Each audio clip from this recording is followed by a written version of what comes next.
అయిపోతూ ఉన్నాయి. ఇవాళ నియోజకవర్గంలో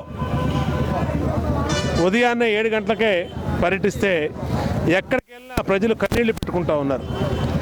ఎన్నికల ముందు ఈ ప్రభుత్వం ఏం చెప్పింది, ఎన్నికల అనంతరం ఈ ప్రభుత్వం ఏం చేస్తూ ఉందనేది ప్రజలందరూ గమనిస్తూ ఉన్నారు. దానివల్ల ప్రజల జీవన శైలిలో చాలా ఇబ్బందులు వచ్చినాయి. దానికోసమే ఈ రోజున నియోజకవర్గ పర్యటన స్టార్ట్ చేశాం. తెలుగుదేశం పార్టీకి అధికార పక్షము కొత్త కాదు, ప్రతిపక్షము కొత్త కాదు. తెలుగుదేశం పార్టీ ఎప్పుడూ కూడా ప్రజల పక్షాన ఉంటాం. ఇవాళ మేము ఈ నియోజకవర్గంలో 25 ఓట్లతో మరి పరాజయం పాలు పొందిన ప్రజలు నైతిక విజయం మీదే అని ప్రజలు అంటూ ఉంటే సంతోషంగా ఉంది. రాబోయే ఎల్లుండి జరగబోయే తెలుగుదేశం పార్టీ రాష్ట్ర విస్తృత సమావేశంలో మా నాయకుడు చంద్రబాబు గారితో మాట్లాడతాం, వ్యూహ రచన చేస్తాం, ప్రజా పోరాటాలకి మరి స్టార్ట్ చేస్తాం.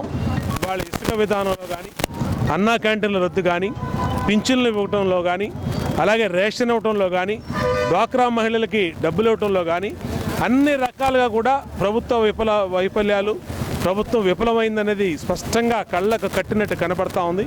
ఇదేదో రాజకీయ ఆరోపణలు కాదు. ఒక్కసారి ప్రజల్లోకి వస్తే పేద వర్గాల కడుపు మంట, రెక్కాడితే కానీ డొక్కాడని కుటుంబాల బాధ ఏంటో వైఎస్ఆర్ కాంగ్రెస్ పార్టీ నాయకులు తెలుస్తుంది. కాబట్టి దాని మీదే త్వరలోనే ఒక ఎజెండా పెట్టుకొని త్వరలోనే ఒక పక్కా ప్రణాళికతో ప్రజా పోరాటాలకి తెలుగుదేశం పార్టీ సిద్ధమవుతుందని కూడా తెలియజేస్తాం.